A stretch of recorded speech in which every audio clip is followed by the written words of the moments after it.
Okay, here we go. Stand by. 3, 2, 1. The thinking atheist. It's not a person. It's a symbol. An idea. The population of atheists in this country is going through the roof. Rejecting faith. Pursuing knowledge. Challenging the sacred. If I tell the truth, it's because I tell the truth.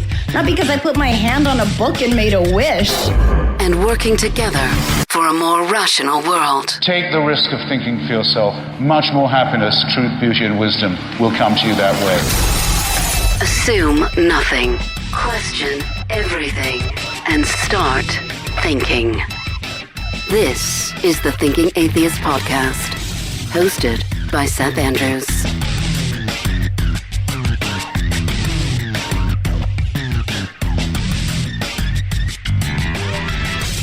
An atheist and a mysticist walk into a bar.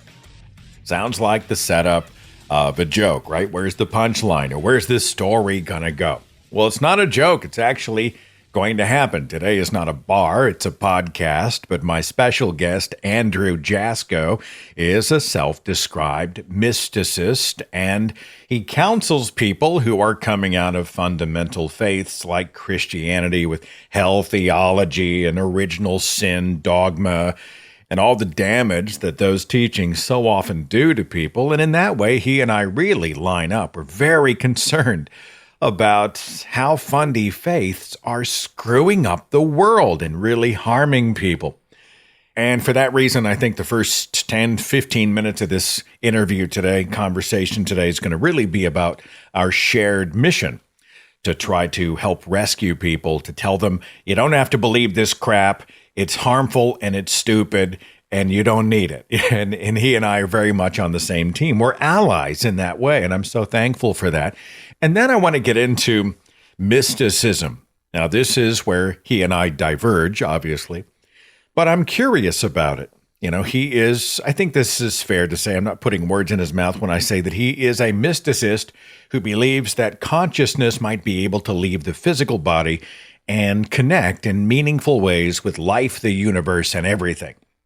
Sometimes this can be aided through chemicals, drugs, psychedelics, or whatever. And a lot of this stuff, I think, from his perspective, exists at least now beyond science. Yet that fact does not mean that spiritual experiences do not exist. Okay, this is a huge sandbox. I would like to explore it, and so two people in good faith are going to explore hot-button issues. And we're going to do so without raised voices and without contention. We're going to do it as friends and allies, I think really as humanists. And won't that be refreshing in this constantly shouting, nasty, divided world? As we're talking about the mind, and because I wanted 2023 to be a continuing of my own education, I got into Dr. Sam Wang's Wondrium series. He is a neuroscientist at Princeton, and he has the Wondrium lecture called The Neuroscience of Everyday Life. Our evolved brains processing our world. Neurons talking to each other. What changes? How these neurons talk to each other. Is it true that we only use 10% of our brains? Does classical music really make our babies get smarter? That's a myth, by the way. It's not true, which was fascinating to me. Wondrium has thousands of hours of audio and video content just like this. Courses, documentaries, totally ad-free on any device. Learn and enjoy learning from vetted professors and experts who know their stuff. I want to challenge you. Learn something new this year with Wondrium. And to ring in 2023, Wondrium is offering my listeners a 23-day free trial. But it's only available if you sign up via my special URL. Go to wondrium.com/Seth. That's WONDRIUM.com/Seth. Wondrium.com/Seth.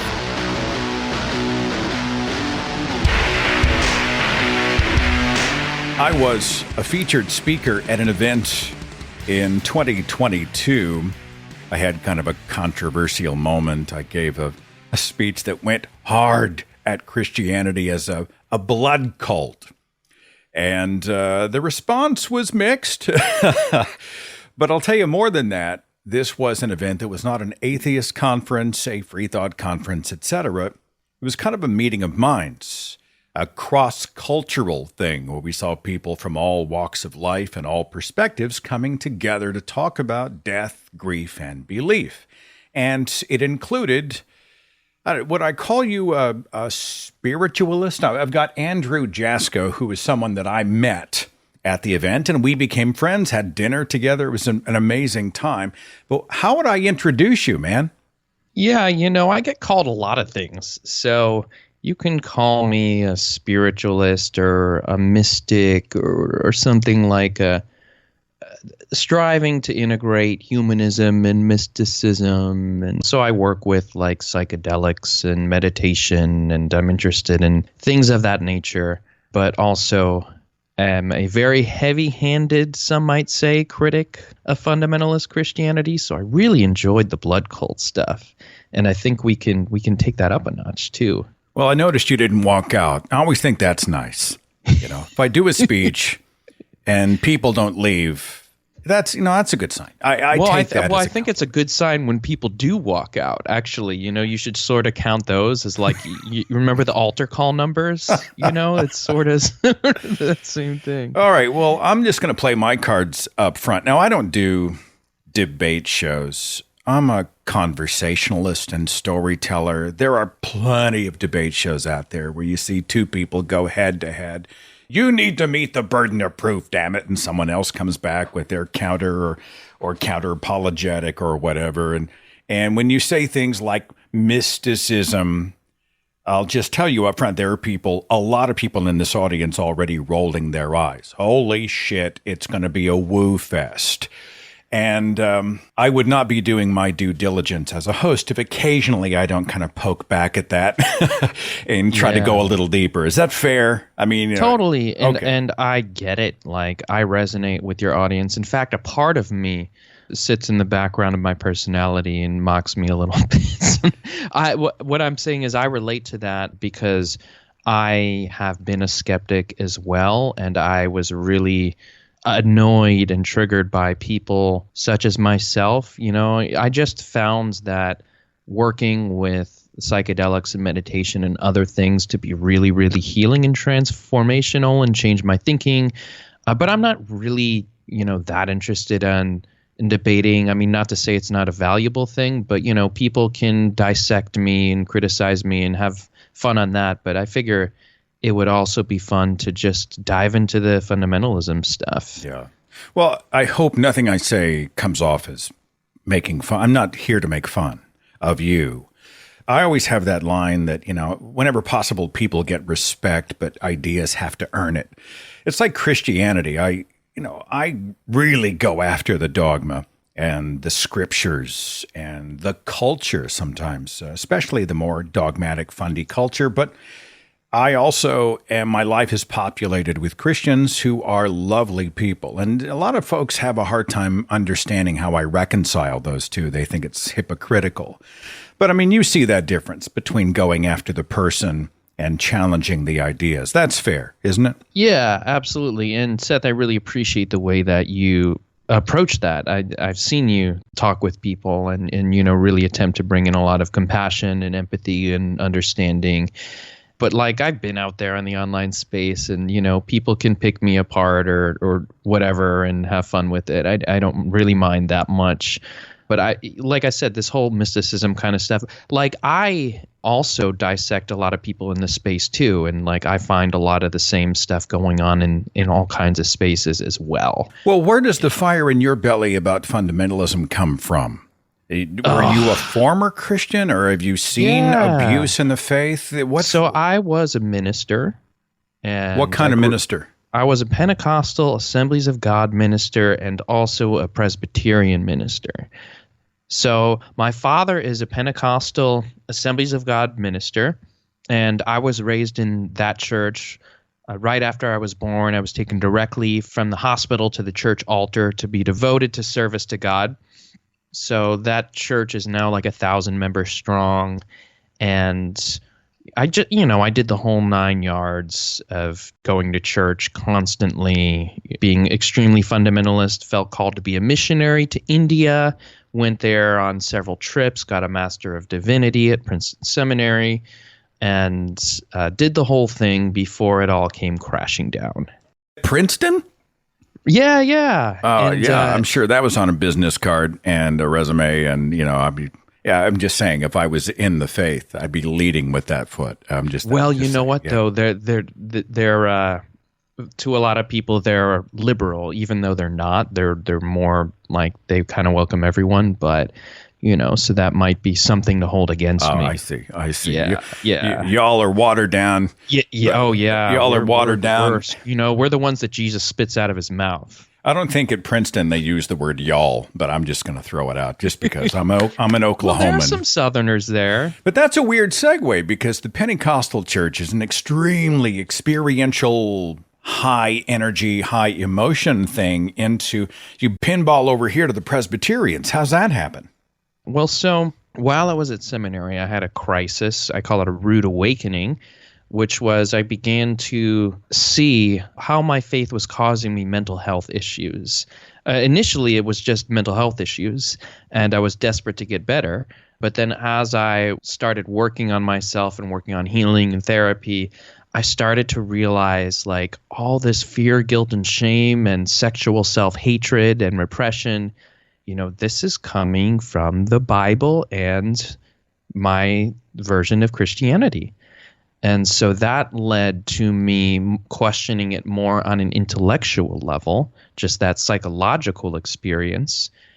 And so it took me a couple years, though, of trying to make it work because, if there's something that's going on that's wrong, it couldn't be something wrong with the religion. It has to be something wrong with you. You don't have enough faith. You're not trying hard enough. You're in sin, or God has decided to withdraw his presence from you in the dark night of the soul. I'm sure you've heard all of that before. Oh, yeah. So it's always your fault because it's a victim blaming type mentality and a victimizing mentality.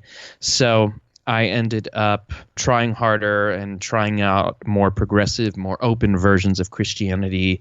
And so I just happened to get a job in a Presbyterian church on my way out because I couldn't go be a missionary to India anymore. That career track kind of got ruined a little bit. And then I worked on my religious trauma recovery. And what kind of trauma? I mean, go as deep as you want. What were you feeling? So this is also what I work with clients now. I have a Master of Counseling, and I work as a coach, helping people heal from religious trauma, and I use something called internal family systems. It's a therapeutic modality, super cool.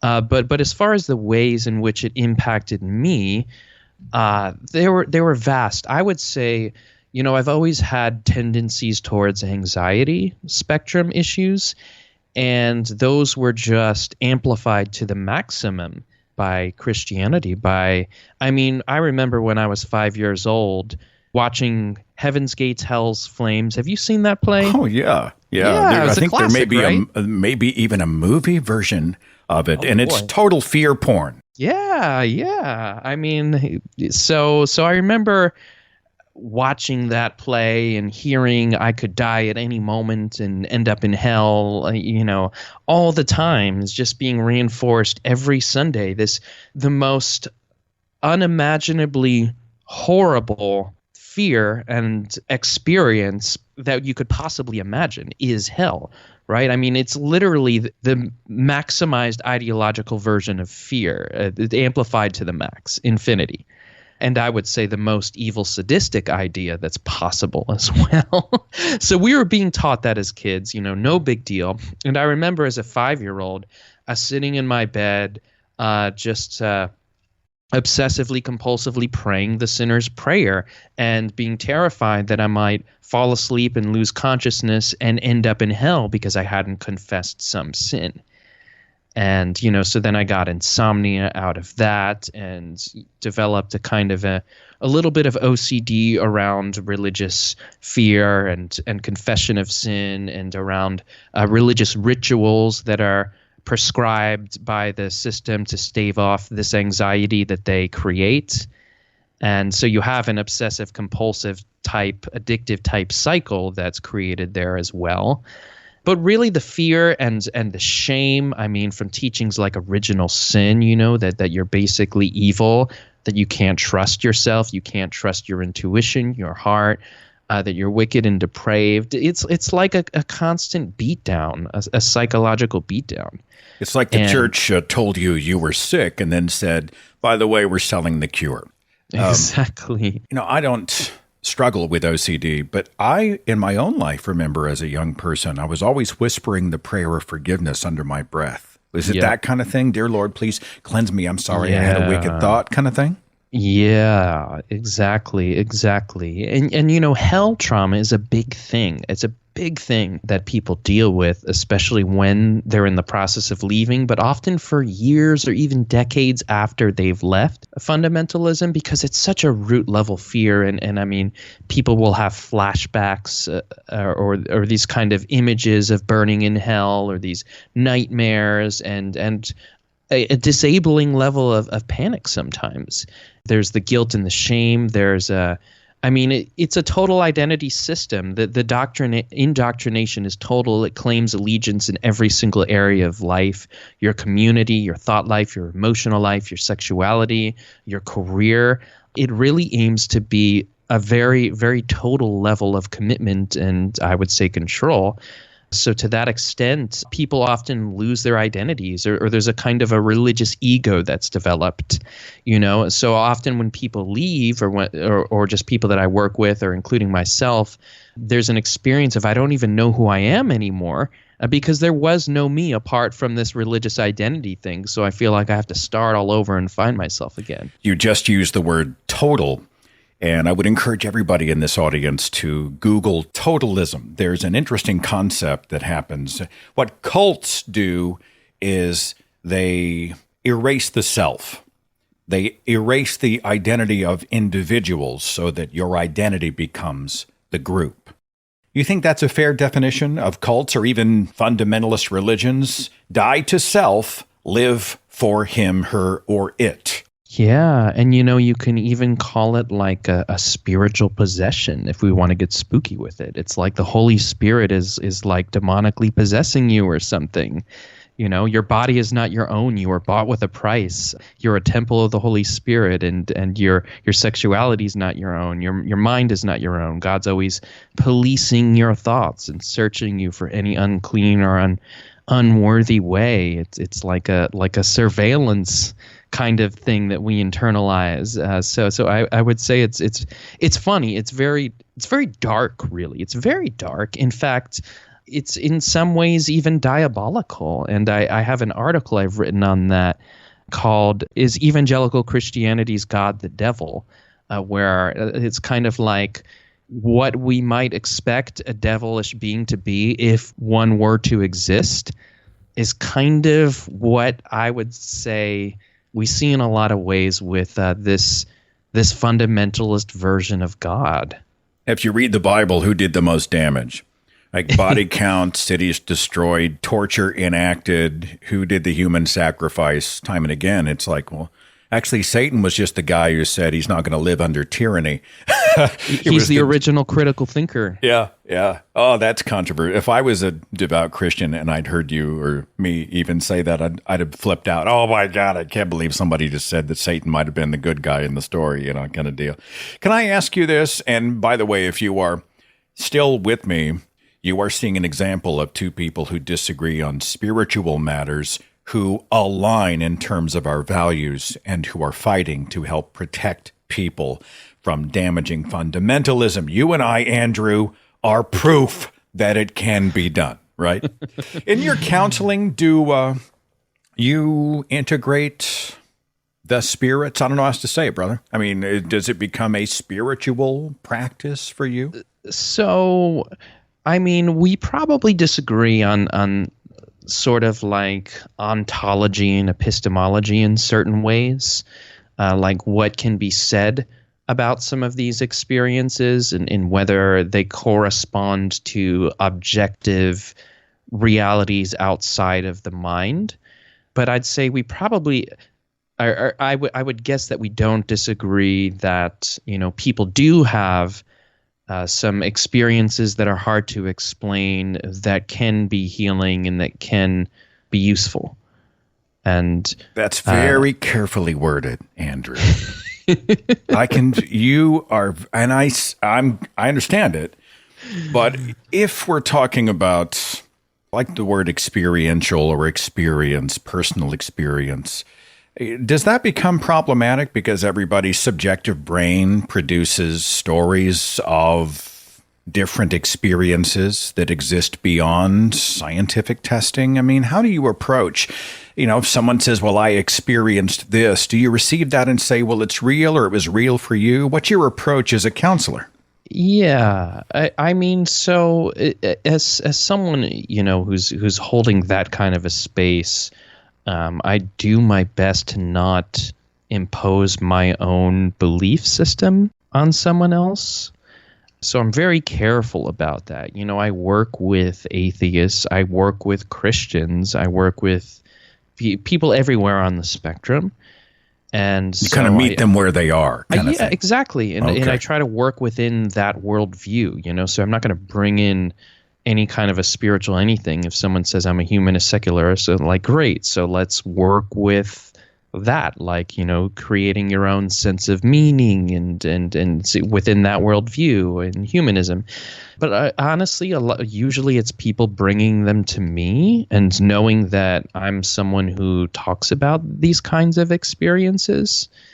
So a lot of people who are working actively with psychedelics, for instance, will, talk about that. And I do urge caution. Like, I don't think we should just take every experience literally, and that the mind thinks symbolically. And so it's important to really ground experiences. So if somebody walks in and they're like, well, their experience has been informed by a debunked religious model, let's call it, in this case, Scientology. Like we know it was penned by a corrupt sci-fi writer, and Scientology is a high control cult with corrupt tentacles throughout the world, etc. Someone comes in and they are still operating from that model. And you as a counselor, if you meet them where they are, does that ever include challenging or even suggesting that the cult model, the belief that they hold dear where they are, might be part of the problem?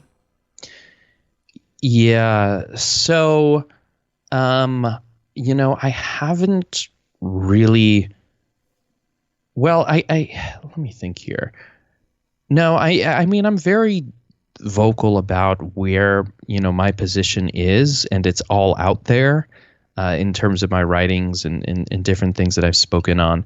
So people know that I'm working with religious trauma and have a perspective on that. So I've had some people who are fundamentalist Christians want to work with that. And like, what I tend to do is really kind of work within their framework.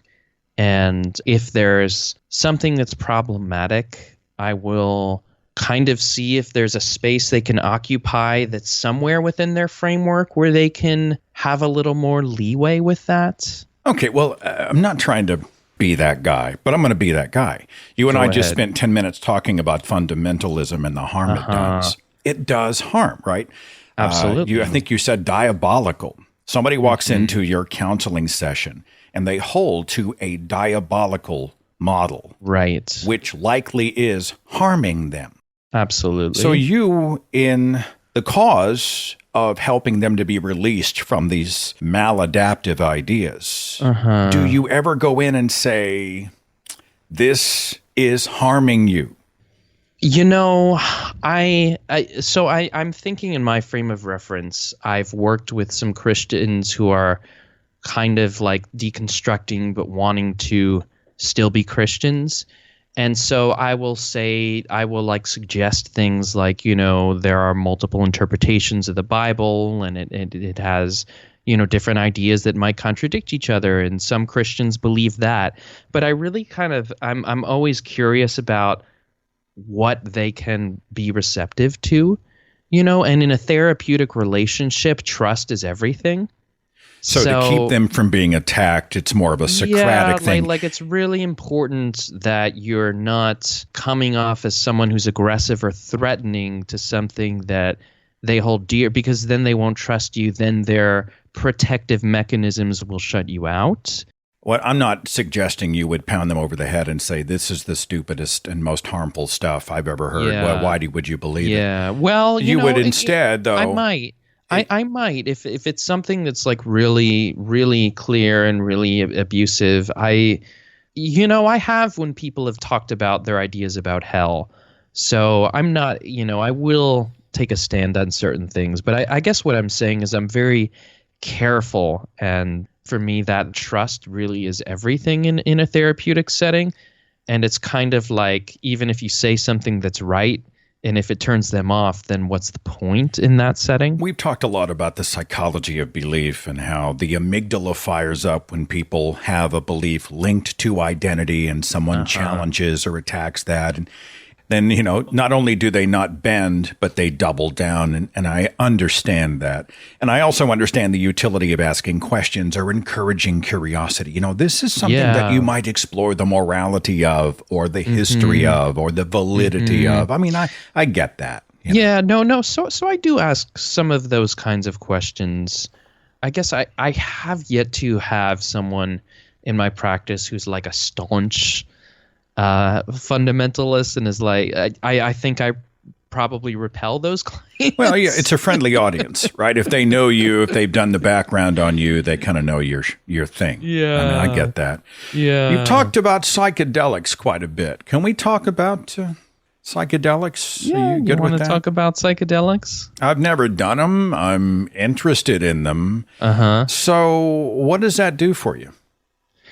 Oh, well, the time that we're in is being called by psychedelic enthusiasts the psychedelic renaissance, because there's so much research happening in these realms that had not been happening for decades because of the war on drugs.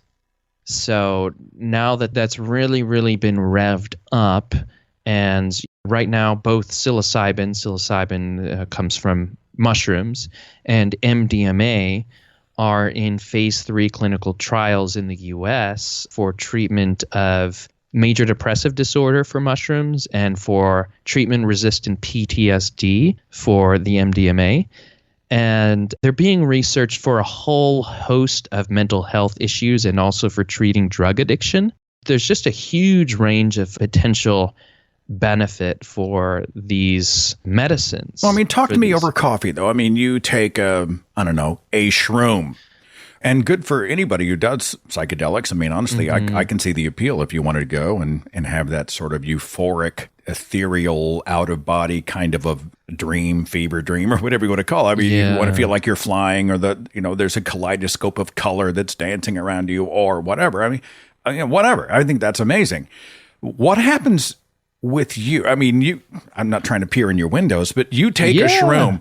What happens to you? Yeah. So my preferred way to work with a psychedelic is in a room, lying down with eye shades on and with my eyes closed, and with someone there to support me, which is what I recommend and what therapeutic protocol is. And most kind of traditional indigenous or shamanic contexts, they have some kind of structure and ceremony to create a container for the experience that supports it. So for me, that's what I would do. And there's several stages to the journey, usually. I mean, and there are such a wide range of experiences you can have. But typically, the psychedelic will take you to a kind of an autobiographical phase of the journey, where if you come in with some kind of problem you want to work on, let's say depression, often the psychedelic will start showing you memories of things that kind of were maybe traumatic experiences or where you took on certain beliefs. And it's like this unfolding healing process that kind of happens or is somehow facilitated. There's something that happens there that often people will see, and that I've experienced, like the epigenesis of a certain problem. And often with that experience of witnessing how, I came to take on this thing, there will be some kind of experience of healing, like a new narrative or a new sense of meaning in its place that comes out of it, like a kind of a replacement, often a cathartic experience, like a feeling of bliss or unconditional love or a kind of rapturous type experience that can often be the opposite of the negative thing. So that's part of it. And then there can just be these kind of mind-blowing, what people might call mystical experiences, like a sense of unity or oneness or expansion. So there are a lot of different kinds of experiences. But I've had like one experience I had, I can tell you about, which was, you could say, pretty trippy. I was working with, it's a psychedelic cactus called San Pedro or Wachuma. And I was about to give a talk about sexuality and religious trauma. And so as I took this, I felt like I experienced myself in a woman's body with a woman's organs in sexual intercourse, but as a woman. And then it kind of, this visionary experience expanded, and then I saw sort of like a broader scope of animals mating, and then I saw like sort of galaxies like expanding and contracting, and so kind of like this idea that there's like sexuality is a kind of a cosmic type thing, part of the nature process. And so an experience like that, that was quite foreign to me. Okay, so I'm watching here, and I have this model in my mind of someone. Let's say somebody has gone through tremendous grief after they lost their mother. All right, their mother died prematurely, and they were devastated. And they go to sleep thinking about their mother, and then they have a dream where they are reunited, and they spend time and have a meaningful moment and have healing words, comforting words, and then this person wakes up. I can see how having that dream would help to balm the emotions of somebody going through trauma. That would be fair. That'd be a fair version of what you were talking about. Mm-hmm. So how would you differentiate someone who dreamed, who's sort of the blender of the brain, conjured up memories and created organically from within, created scenarios where they met their mother?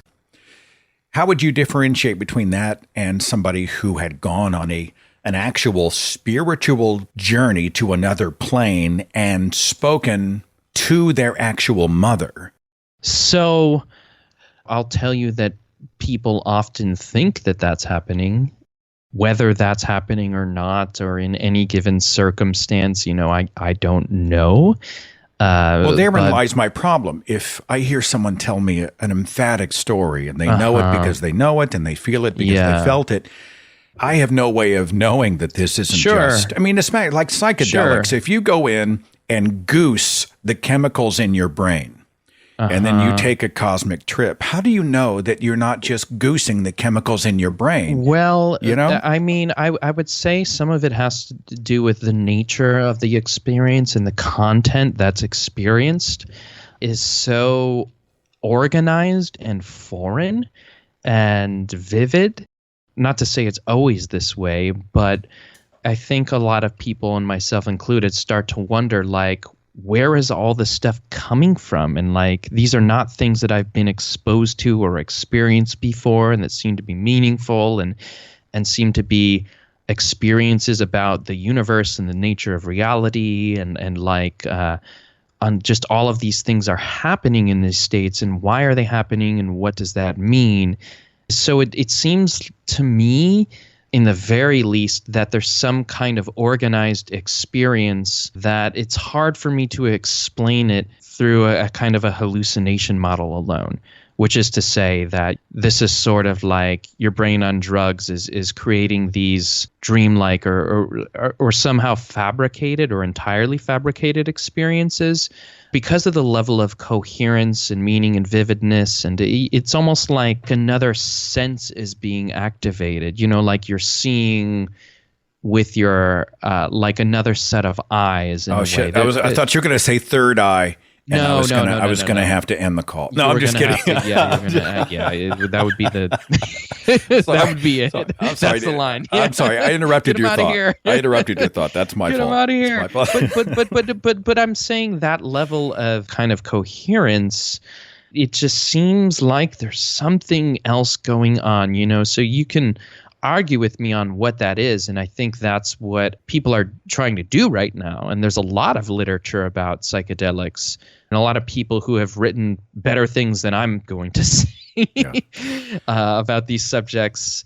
I guess I would probably I think one who is really good is Stanislav Grof. Okay. Stanislav Grof is one of the big guys in the psychedelic movement who's done a lot of research for decades, analyzing people's experiences and writing books about the different kinds of realms of experience within psychedelic journeys, and so sort of mapping out the topography of the domain of the psychedelic experience.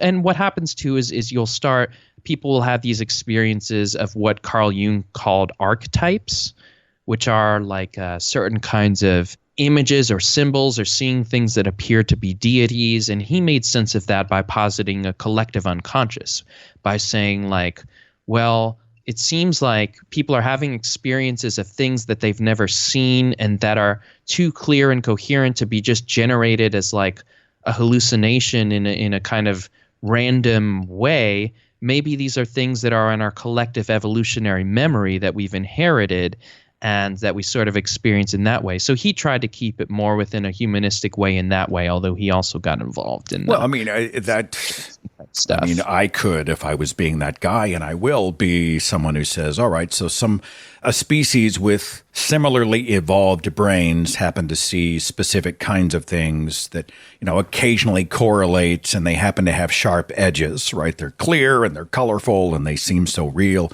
Mm-hmm. But, how would someone looking for proof approach that? And I think that's one of the challenges that somebody like me has, is that, I really am all about, does it exist and is it real? Oh, yeah. And then, even if we're not reaching out and touching the outer membrane of the cosmos, even if I'm literally not talking to grandma or whatever, if there is a way to activate the brain in a psychedelic way where the chemical reactions and the experiential outcomes help us, bring us joy and happiness and balance, or correct an imbalance, I don't have a problem with that. That's fair, right? Totally. And I think that's probably what we could agree on and what I think people across the spectrum could agree on and come together on.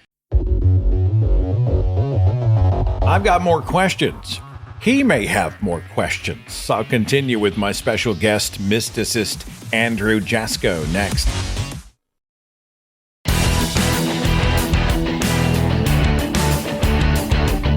Happy New Year, my friends, and thanks for your support on Patreon. If you like the show early and commercial-free, become a patron, patreon.com/Seth Andrews. Speaking here with Andrew Jasko. He is a mysticist and runs the website lifeafterdogma.org. Do you think that coming out of, I don't mean this at all, I'm not trying to come after you, but I'm interested in somebody who, you and I share a background in the Pentecostal church. Right? Oh, the coming out of that influences my an current, experiential being drawn to culture, right? Does that inform? Because I think one of the great explanations for the benefit, and I'll use the word benefit, that some religious models do bring is they give people a sense of structure. People respond positively to ritual, usually positively to ritual. It often alleviates the fear of death. It also activates, in some ways, a sense of awe and wonder, and helps perhaps in some way for them to make sense of the nonsensical. I mean, I get it. I understand why many of these models exist, and I'm interested. There was spiritualist as the Pentecostal who became the spiritualist as... Well, so, I mean, Yeah. So, I mean, that's one way you could interpret me and my experience and a possible explanation for it that I'm also aware of. So I was saying, did you see at the conference, did you see any of the talks on the near-death experiences? I think I saw one. We've done shows about NDEs. Yeah. Someone had cited a study about how people had died and then they came back and accurately reported specific things that they could not have known. And I went back and I started to dig into the claims, and I found them problematic. There have been peer-reviewed studies where people have said, all right, well, look, we took these symbols and we turned them upside down so only someone floating above would have seen them, or we asked them about specifics that they otherwise should have known. I'm not sure I'm ready to marry myself to that data. Yeah, and that's fair. That's fair. There are quite a number of studies on that, but even listening to the kinds of experiences that people might have on that, I think, is helpful to appreciate at least where they're coming from, even if you don't adhere. What I'll say is this, okay, like, a common feature of the psychedelic experience is also what people might call past life memories. That often happens is like, and again, you could argue that this is influenced by belief, or that it's just a way that the mind kind of explains this thing. And but it's something that does happen, that people, as they're seeing the epigenesis of this trauma, they'll see themselves or experience themselves in some other life, some other body, and see that as being a root. And then you have these whole frameworks, philosophy and religion, that kind of integrate that, and that, in Hindu and Buddhist thought especially, that will have a lot of depth of insight and study and inquiry into what people will call transpersonal experiences, or kind of these mystical type experiences, and the phenomenological content of them, what's going on experientially in them. So what I'll say is that when I became an atheist after I left Christianity, and was adamantly an atheist for several years. And I'm still pretty skeptical about a lot of things. But it wasn't until working with psychedelics, I'd say for about 2 years in intentional ways and in ceremonies, that I just started to have experiences that I wasn't able to make sense of other ways, except through more of these kinds of shamanic type and Eastern type perspectives that really map out these domains and make more room for them. But what I'd say is, in the very least, what I've learned from psychedelics is that I was shocked. I mean, I actually had never had a mystical experience as a Pentecostal. And part of the reason why I left was because I was like, this is all BS, this is all emotional hype.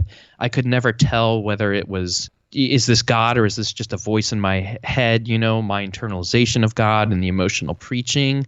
And what I came to experience was of a different nature entirely.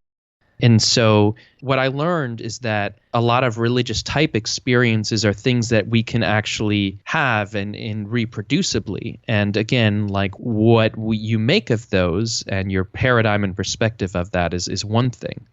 You can see how a guy like me would, especially given my background. I can see it, and I was that way myself. If I put 10 of you in a room and I ask you to nail down any one of these terms, whether it's spiritual or past lives or other planes or other dimensions or whatever, I would get potentially 10 different answers, and I wouldn't be able to, like, how do we carve the proof of these things out of everybody's skull and put it in a testable environment? And I think that's one of the challenges. Well, right. It is one of the challenges. And I think one of the challenges, too, is that what we're talking about is matters of consciousness and perception. And the only way to really test that is to actually go into the experiences. So the only kind of experience you could set up is one in which people are actually directly having the experiences. But I mean, this speaks to the challenge: perception versus reality, right? Perception versus real. So if I perceive it, if I see it, hear it, smell it, is that a perception, Or is it? But why is it so that it's so organized, so lucid, and that there are these cosmic type experiences happening where people seem to be having interactions with things outside of their own past experience or sort of like information coming at them? It doesn't seem to be. It doesn't seem that to me an idea that this is all just generated by the brain doesn't have explanatory power for what's happening in that experience. There's because of the information and the things that are being experienced, there has to be a way of talking about these things. I think you and I are an example of that. And I can hear there are atheist spiritualists. They don't believe in a deity, but they do believe in, I don't know, it's a spiritual realm. They might believe in posthumous existence. And so I can see the cultures, though. For instance, Buddhism, much of Buddhism is atheist, or many Buddhists are atheists.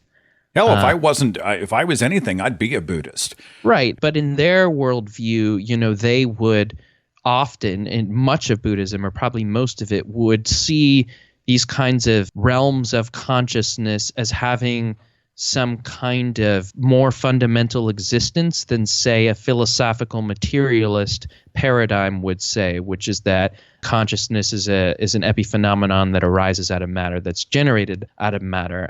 For them, they would put kind of interiority as a more fundamental level, or that there's less of a fine line between experience and matter. And so a lot of them might say that some of these realms have some kind of objective existence that's just outside the mind, that it's sort of like we're peering into something that's real, but it is always being influenced by our subjectivity at the same time. So it is immensely complex. It's conveniently vague. I have to say it, right? But the thing is like it's also convenience to not have the experiences and then be skeptical of them. No. And I don't want this to become really what it was never intended to be. What I'm trying to say, though, is for somebody who is waiting for a burden of proof to be met, which I think is important if we're going to go out and we're going to accept truth claims or fact claims, data-based claims, then we're looking for the data. And I agree. And it's a little bit of, it's a tremendous challenge whenever people are talking about these things that are, I hate the word conveniently, but it's the only one that fits. They're conveniently unverifiable. And then I hear someone who comes in and says, well, science is not yet advanced enough to be able to measure it. But one day that becomes a little problematic too. But I understand what you're saying. I understand that there is a commonality of experience that many people find is a correlation of some kind. Yes. And there is work going on in terms of verification, like this place called the Division of Perceptual Studies at University of Virginia. There are people who are doing research into kind of these correlations between things that people will tend to experience and see in these kinds of altered states, or what people will say are not ordinary states of consciousness, and things that happen in the objective outside world. So there is research going on. It's certainly not, in the mainstream accepted paradigm, but it does exist. Oh, I like that. I mean, I think it should be researched. That's a great idea. By the way, Altered States, terrific Ken Russell film from the 1980s, starring William Hurt. Sorry. So let's just have fun for a second. Like if you were to suggest for a first timer, a noob like me, a rookie, a psychedelic. All right, Seth's going to take his first trip. So I want to go in. I'm going to go into my office and make sure the dogs are asleep so they don't distract me, and I lower the lights and whatever. Is there a substance? Would you say, all right, Seth's first time, give him this? I mean, I would say mushrooms. Is there a specific kind? It doesn't really matter. There's various different kinds of strains, but they all have psilocybin, which is the active psychedelic ingredient. So would I feel like I left my body? Would I fly? Probably not. Probably not. You would have to have higher doses in general. Oh, I'm in. To have a kind of out-of-body experience. Dose me. I want to freaking fly. If you want to go all the way, there's a psychedelic called 5-MeO-DMT that leads to sort of the classical non-dual experience or nirvanic type experience. That's which is this kind of state of like total oneness or unity consciousness that people will say, and what that is, again, you can argue, but that sort of can take you there. In this crazy, divided, hateful world, that sounds attractive. Give me a few minutes of nirvana, of peace and calm and zen or whatever. I mean, even if it's just the chemicals in my brain being goosed, as I like to say. I'll say this, and too, like you look at a guy like Paul Stamets, if people know of him, he's this mushroom evangelist guy. Wait, hang on. Mushroom evangelist? Mushroom evangelist. Check him out. He's amazing. Okay. He researches different kinds of mushrooms for purposes like mycoremediation, or like mushrooms that will eat plastic and work to heal the environment. He has this big story about how his stuttering problem was resolved through magic mushrooms, and he kind of sees himself as this emissary of mushrooms. And the other thing about psychedelics is they tend to bring people into a kind of a dialogue or a sense of communion with nature. And so a lot of people suggest taking them in nature, and they find that it can bring out environmentalist tendencies. Again, people getting a sense of more of a unity with nature and having a lot of experiences of I'll just say you'd have to experience it for yourself at some point. Would it? I mean, the trip last an hour, a day, 3 days? Does it matter? No. Well, with mushrooms, it's 6 to 8 hours.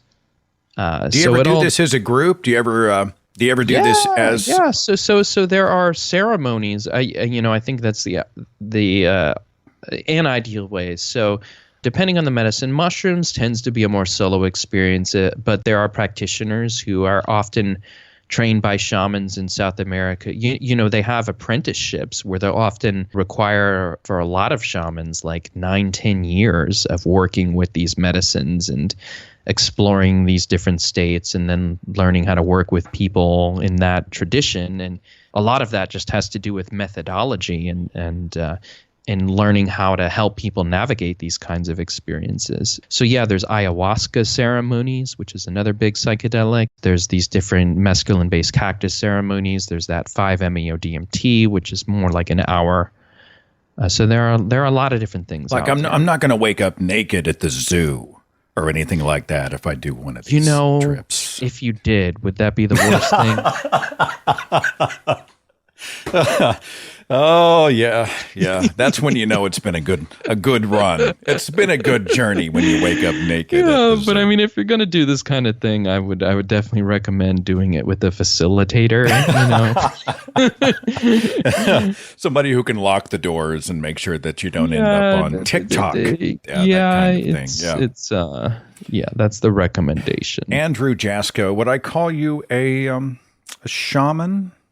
But so I'm not comfortable with that because I don't meet the credentials. Because I know people who actually are shamans, and they've done a lot of training. Let's just put it that way. Well, I was thinking, how would I title that? Would it be the atheist and the shaman, or the atheist and the spiritualist, or actually, I almost want to name it Mushroom Evangelist. That's my favorite part so far. Seth and another Mushroom Evangelist. Well, so I will say this. Like, you could say it's kind of convenient to say it's unverifiable, except what I'm saying is, like, it is in a certain way verifiable, and that there is research being done on this, and in that we can reproduce these kinds of experiences and map them out, and people have done that, like some of the names that I've given you. And so people looking at some of these connections again with information that people seem to encounter in these types of experiences, and even like a lot of, like I said, like Buddhist and Hindu type philosophy, and not all of it's religion, a lot of it's philosophy and experimentation. They've made a lot of observations over time of people really dissecting these experiences and saying, what do they mean? Do they suggest anything about reality? Do they not? So it's kind of like an open invitation, like saying, we need more people to research this stuff. And it's hard. It's hard by the nature of subjectivity. You and I line up that we should ask the questions and we should test the testable. And I think maybe where we diverge is our measuring stick for how an answer might be interpreted. But what I really take away is that when it comes to helping to free people from fundamentalism and helping to, reject these dogmas that divide rather than unite us and spread hate and bigotry instead of love and unity. You and I, we're brothers in this fight. I think you and I stand shoulder to shoulder. I would be proud to share a stage with you. Yeah. And I think, that's well. a great example of two people from tremendously different backgrounds and perspectives who do line up in terms of values. And, with these kinds of things, like I want to hold on to skepticism, but also curiosity and exploration. And so there's just an transcendless world of fascination and a lot of unknowns, I think, in this field of the psychedelic and what transpersonal is a term people use, research and experience. But yeah, I also have a lot of work that could be fun to dive into sometimes about like the psychological breakdown of some of the harmful doctrines on like I have an article called God the Fascist, analyzing fascism in the Bible. So yeah, there's a lot more down that rabbit hole too. Lifeafterdogma.org. You realize if you posted like mysticism and that type, you may get some "what the hell are you talking about" emails, and that's not why I would send people to your website. Totally. Prepare yourself. Well, so people know that. People know that you're getting into the woo zone. Yeah, I'm just saying that's what we call it. That's what we call it. Yeah, and I hoped also curiosity. Like I say, like I invite researchers into these domains, and if you can come up with more meaningful, more useful explanations, then I'm all ears. And we'll call the Nobel Prize Committee and have them on alert. Yeah, right, we'll just please. have them totally ready. Meanwhile, I'm going to head out to the grocery store, to the mushroom section, see if I can find a sliced or whole. I'm not exactly sure. Andrew Jasko. I'll put your link in the description box. Been fun, man. And it's been, I think an enlightening conversation. It's different than any exchange I've had on the podcast so far, and I'm glad for it. So thanks for coming. Thanks for talking to me. All right. Follow The Thinking Atheist on Facebook and Twitter for a complete archive of podcasts and videos, products like mugs and t-shirts featuring the Thinking Atheist logo, links to atheist pages and resources, and details on upcoming free thought events and conventions. Log on to our website, thethinkingatheist.com.